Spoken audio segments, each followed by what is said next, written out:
iya ƙarshen rayuwa da ni da ke ba rabuwa ta ɓangare na babu gurin da za na sa wata ba ke ba.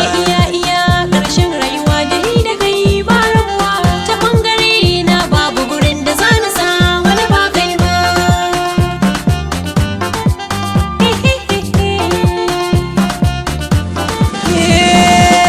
Hasbiya ba ta sabo da mujiya, shi kuso baya rabuwa da zuciya.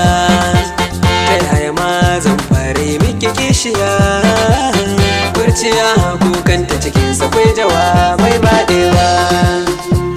Aka ban taho da zancen wasa ba. Yan hali jari ne sa ka tara mutane su ko suna ta tukwani yana ta ƙara fashewa da ni da kai riba ne haɗin mu alkairi ne sabo ka ganta da zane ashe ba zai goge ba ni da kai ba za a raba ba. Kin zama kamar hazo kullum ke ce kike tare mini rana, idan da ke ba na gaguwa ga wanda zai zo gona. Kin cika kin tumbatsa a can cikin kirjina, lariya ke rarraba gatsaki da gari ba ɗaya ba. Har yanzu ban ga mai kyau in ba ke ba.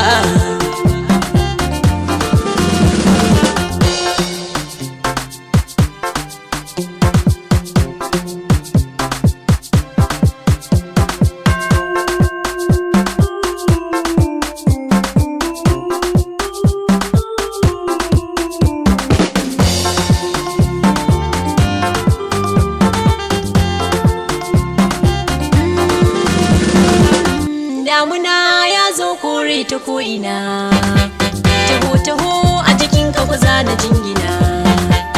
In har an ce surar ka na zo na zayyana, kamar mu dai in har an ganka za a ce ɗaya ba biyu ba. Kayi mun halarci wai sona. Kin aje tarko ya kama zuciya, Ka adana ni masoyi kar na sha wuya. ta kokara na taho zan kori makiya.